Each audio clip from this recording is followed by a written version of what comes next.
તો રાજ્યમાં મેઘરાજા ફરી એકવાર ધડધડાટી બોલાવવાના છે। રાજ્યમાં 14 સપ્ટેમ્બરથી ફરી વરસાદની આગાહી કરાઈ છે।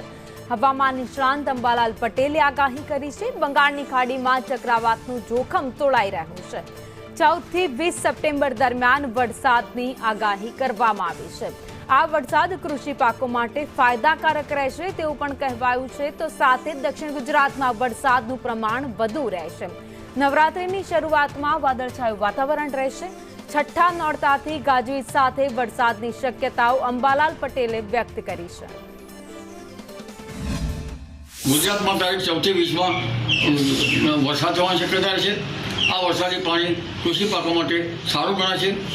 લગભગ દક્ષિણ ગુજરાતમાં વરસાદનું પ્રમાણ વધુ રહેશે અને તારીખ 24 આસપાસ દરિયા કિનારાના ભાગોમાં પણ વરસાદ રહેવાની શક્યતા રહેશે। ઉલ્લેખનીય છે કે નવરાત્રિ અંગે જોવા જઈએ તો 22મી સપ્ટેમ્બર બાદ બંગાળ ઉપસાગરમાં એક સિસ્ટમ બનશે અને તારીખ 27 સપ્ટેમ્બરથી 30મી સપ્ટેમ્બર વચ્ચે બંગાળ ઉપસાગરમાં મજબૂત સિસ્ટમ બનશે। 27 થી 30 સપ્ટેમ્બર વચ્ચે કદાચ ચક્રવાત બની શકે અને પ્રથમ કેટેગરીનું ચક્રવાત હોઈ શકે।